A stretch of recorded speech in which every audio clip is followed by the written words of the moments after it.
விடியல் வருவதற்கு முன்னே பறவைகள் கூச்சலிடுகின்றன. அவைகள் விடியல் வரப்போகிறது என்று சொல்வது போல கூச்சலிடுகின்றன. ஆனால் பறவைகள் கூச்சலிடும்போது விடியலுக்கான ஒரு சிறு அடிச்சுவடு கூட தெரிவதில்லை. அப்பொழுது எங்கும் இருளாயிருக்கிறது. ஆனால் அந்த நேரம் இருள் விலகுவதற்கான சிறிய சாத்தியக்கூறுகளும் தெரிவதில்லை. இப்படி உலகம் இருளுக்குள் இருக்கையில் விடியப் போகிறது என்ற பறவையின் கூச்சல் ஒரு வேடிக்கையான செய்தியாக தோன்றுகிறது. எனவே பறவைகளின் சத்தத்திற்கு செவி கொடுக்க யாரும் விரும்புவதில்லை. அந்த செய்தியை கேட்டு எழுந்திருப்பவனை பார்த்து இந்த உலகம் பைத்தியக்காரன் என்று சொல்லுகிறது. விடியலுக்காய் எழுந்து அந்த விடியலுக்கு தன்னை ஆயத்தப்படுத்துகிறவனை பார்த்து இந்த உலகம் புத்தியின செயல் என்று சொல்கிறது. ஆனால் விடியலுக்காய் எழுந்து தங்களை ஆயத்தப்படுத்துகிறவர்கள் இந்த செயல் ஒரு புத்தியுள்ள செயல் என்று ஒருவரை ஒருவர் அன்பின் முத்தத்தால் பாராட்டிக் கொள்கின்றனர். இதில் ஒன்றை கவனிக்க வேண்டியது என்னவென்றால், தூங்கிக் கொண்டிருக்கிற அனைவருமே பறவையின் விடியல் சத்தத்தை கேட்டு எழுந்திருக்கின்றனர். அதாவது அவர்கள் தூக்கத்தை அந்த பறவைகளின் விடியல் செய்தி கலைக்கிறது. ஆனால் அவர்களோ விடியலுக்காய் தங்களை ஆயத்தப்படுத்துவர்களை பார்த்து நகைத்து பரியாசம் பண்ணி அதில் ஒரு சிலரை தங்களோடு இழுத்து கொள்கின்றனர். இதில் மேலும் ஒன்றை கவனிக்க வேண்டியுள்ளது. அது என்னவெனில், விடியலுக்காய் ஆயத்தம் பண்ணி கொண்டிருந்தவர்களில் சிலர் தங்கள் மேல் விழுந்த பரியாசத்தை துடைப்பதாக எண்ணிக்கொண்டு போர்வைக்குள்ளாய் தங்களை ஒளித்து கொள்கின்றனர். ஆனால் இவ்வாறு ஒளித்து கொண்டவர்கள் விடியலுக்காய் தங்களை ஆயத்தைப்படுத்தி கொண்டிருக்கும் மற்றவர்களை குறித்து பரியாசம் செய்வதில்லை. ஏனென்றால் இவர்கள் விடியலுக்கான செய்தி உண்மை என்று அறிந்திருக்கின்றனர். இவர்கள் விடியலுக்கான செய்தி உண்மை இல்லை என்று ஒருபோதும் மறுதளிப்பது இல்லை. இவர்கள் விடியலின் செய்தியை மறுப்பதும் இல்லை. ஆனால் இவர்கள் போர்வைக்குள் தங்களை மீண்டும் ஒளித்து கொள்கின்றனர். இதற்கான காரணம் இப்பொழுது புரிந்துவிட்டது. இவர்கள் சோம்பேறி கூட்டத்தார். இவர்கள் சோம்பேறிகளாக இருப்பதினால் மற்றவர்களின் வீண் வார்த்தைகளை தங்கள் மேல் விழுந்த கரைகளாக எடுத்துக்கொள்கின்றனர். இவர்கள் அவைகளை சகித்து விடியலுக்காய் காத்திருக்க விரும்பவில்லை. அதனால் விடியலை சந்திப்பதற்கான அலங்காரத்துடன் இருந்தாலும் அவர்கள் போர்வைக்குள் தங்களை ஒளித்து கொள்கின்றனர். தங்கள் பழைய நிலைக்கு திரும்ப விரும்புகின்றனர். இவர்கள் புதிதான ஒன்றிற்காக காத்திருக்க விரும்புவதில்லை. இதுதான் அவர்களின் உண்மையான நிலை. ஆனால் அவர்களோ விடியலின் செய்தியை மறுதளிப்பது போல் சிறிது பாசாங்கு செய்து கொள்கின்றனர். அவர்கள் மறுதளிப்பது போல் நடிக்கின்றனர். இவர்கள் உலகத்துக்கும் தேவனுக்கும் ஊழியம் செய்பவர்கள். இவர்கள் விடியலிலும் வாசம் பண்ண விரும்புகிறார்கள், இருளிலும் வாசம் பண்ண விரும்புகிறார்கள். ஆனால் ஒளி வருகின்ற பொழுது இருள் மறைந்துவிட வேண்டும். அதுவே உலக அல்லது இயற்கை நியதி. இதற்குள்ளே தான் தேவ நீதியும் மறைந்திருக்கிறது. தேவன் தம்முடைய எல்லா இரகசியங்களையும் இதற்குள்ளாகவே மறைத்து வைத்துள்ளார். ஆனால் இதை அறிந்து கொள்பவர்கள் சிலரே. இதற்குள் மறைந்திருக்கும் தேவநீதியை அற்பமாக கருதுபவர்கள் அநேகர்.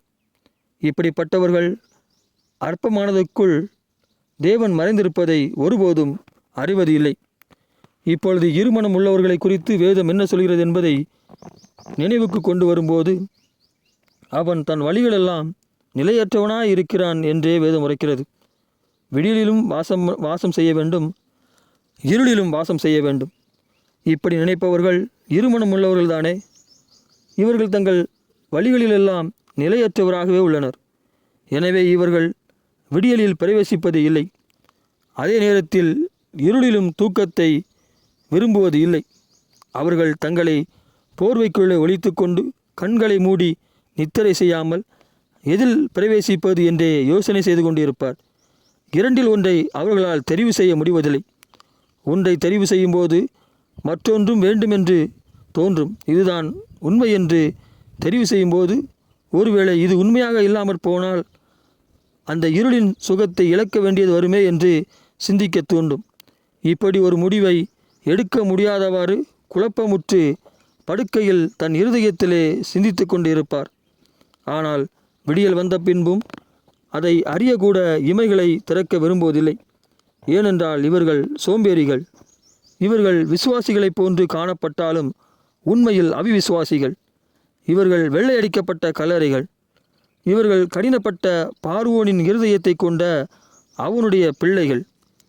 பார்வோன் மோசேயும் ஆரோனும் பார்வோனுடைய சந்நிதிக்கு முன் வந்து தேவனுடைய அற்புதங்களை செய்தபோதும் எச்சரிப்புகளை சொல்லும்போதும் இஸ்ரேல் ஜனங்களை விடுவதாக சொல்லுவான்.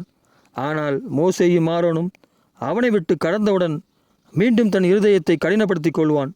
இந்த சோம்பேறிகள் பார்வோனுடைய பிள்ளைகள். எனவே அவனைப் போலவே தங்கள் இருதயத்தை கடினப்படுத்தி உலகத்தின் படுக்கையில் படுத்து சிற்றின்ப போர்வைகள் தங்களை ஒளி. உண்மையில் இவர்கள் ஒருபோதும் நன்மையை கண்டடைவதில்லை. விடியலின் செய்தியாகிய தேவனுடைய வருகையின் செய்தியை கேட்டு உணர்வடைந்து தங்கள் படுக்கையை விட்டு எழுந்து தங்களை ஆயத்தம் பண்ணி கொண்டவர்கள் விடியலுக்காய் காத்திருப்பது போல் அவருடைய வருகைக்காய் ஆவலுடன் காத்திருப்பர். இவர்கள் விடியலின் செய்தியை கேட்கும்போது இருளாயிருந்தாலும் விடியல் வருவது எவ்வளவு நிச்சயம் என்று காத்திருக்கிறவர்களே அவ்வளவு நிச்சயமாய் தேவனுடைய வருகையை குறித்து நிச்சயத்தோடு காத்திருக்கின்றனர். இவர்கள் தங்களை ஆவியின் கனிகளால் அலங்கரித்து கொண்டு விசுவாசத்தோடு காத்திருக்கின்றனர். இவர்களில் ஒருவரும் வழிதப்பி போவதில்லை. இவர்கள் துன்பத்தின் பாதையில் சென்றாலும் அதுவே சரியான பாதை என்று விசுவாசித்து நடப்பர். எனவே இவர்கள் விடியலில் பிரவேசிப்பது நிச்சயம். இவர்கள் துன்பத்தை கண்டு அஞ்சுவதில்லை. துன்பத்திலும் தேவனுடைய வார்த்தையிலே நிலையாக நிற்பவர்கள். இவர்கள் யோசேப்பின் சரித்திரத்தை அறிந்து வைத்துள்ளவர்கள். இவர்கள் யோசேப்பை போன்று எல்லாராலும் வெறுக்கப்பட்டு துன்புறுத்தப்பட்டாலும் தாங்கள் செல்லும் பாதையை தேவன் ஏற்கனவே அறிந்திருக்கிறார் என்பதில் விசுவாசம் கொண்டவர்கள். அவ்வாறே யோசேப்பு பலவிதமான துன்பத்தின் பாதையில் நடந்தாலும் அவன் ராஜாவின் அடுத்த ஸ்தானத்தை வகிக்கவே அவ்வாறு துன்பத்தில் நடத்தப்பட்டான். அதுபோலவே இயேசுவுக்கு அடுத்த ஸ்தானத்தை வகிக்கவே நாம் வழிநடத்தப்பட்டு கொண்டிருக்கிறோம் என்பதை இவர்கள் அறிந்தபடியினாலே இவருடைய துன்பத்தின் பாதை அவர்களுக்கு கசப்பை கொடுப்பதில்லை. அந்த பாதையில் அவர்கள் கசப்பை உணர்வதும் இல்லை. எத்துன்பமும் அவர்கள் இருதயத்தில் கசப்பை உண்டாக்குவதில்லை. எனவே இவர்கள் விடியலில் பிரவேசிப்பது நிச்சயமே. இவர்களில் ஒருவர் கூட விடியலில் பிரவேசிக்காமல் இருப்பது இல்லை. இவர்கள் ஒரு மனம் உள்ளவர்கள். விடியலின் மேலே தங்கள் மனதை வைத்தவர்கள். அதில் நிச்சயமாகவே பிரவேசிப்பேன் என்ற நிச்சயத்தின் விசுவாசத்தோடு வாழ்பவர்கள். இவர்களுக்கே பரலோக ராஜ்யம் சொந்தமானது. இவர்கள் சோம்பேறிகள் இல்லை. ஏனென்றால் விசுவாசத்தில் நிலையாக நிற்பவர்கள். சாமத்திலே சேவல் கூவும். அது 4 அல்லது 5 சத்தங்களை எழுப்பும். இது விடியலின் செய்திதான். இது யோவான் ஸ்நானனின் சத்தம்தானே. இதன் பின்பு பறவைகள் கூச்சலிடுவதற்கு சற்று முன்பு மீண்டும் சேவல் தன் விடியல் செய்தியை கொடுக்கும். அதன் பின்பு ஒவ்வொரு சேவலாய் விடியலின் செய்தியை கொண்டு வரும். சாமத்து சேவலின் அடுத்த சேவல் இயேசு கிறிஸ்துவே. முதலாவது சாமத்திற்கு பிறகு சத்தம் எழுப்பும் சேவல் கிறிஸ்துவின் விடியல் கொண்டு வருகிறது. பின்பு தொடர்ந்து கொக்கரிக்கும் விடியலின் செய்தி அவருடைய சீஷர்களும் அதன் பின்பு அப்போஸ்தலருடையதுமாகும். இதுவரை விடியலின் செய்தியை கொண்டு வந்து எல்லாம் ஒரே இனத்தை சார்ந்தது. அதாவது ஒரே இனத்திலிருந்து ஒலித்தது. அது முதலில் இஸ்ரவேலருக்குள்ளே ஒலித்தது. இதன் பின்பு விடியலின் செய்தி அறிவிக்கப்படாமல் அமைதியாக இருள் நிற்கும். இந்த சிறிது நேரத்து அமைதிக்கு பின்னர் மீண்டும் விடியலின் செய்தி இரவுக்குள் ஒலிக்கும்.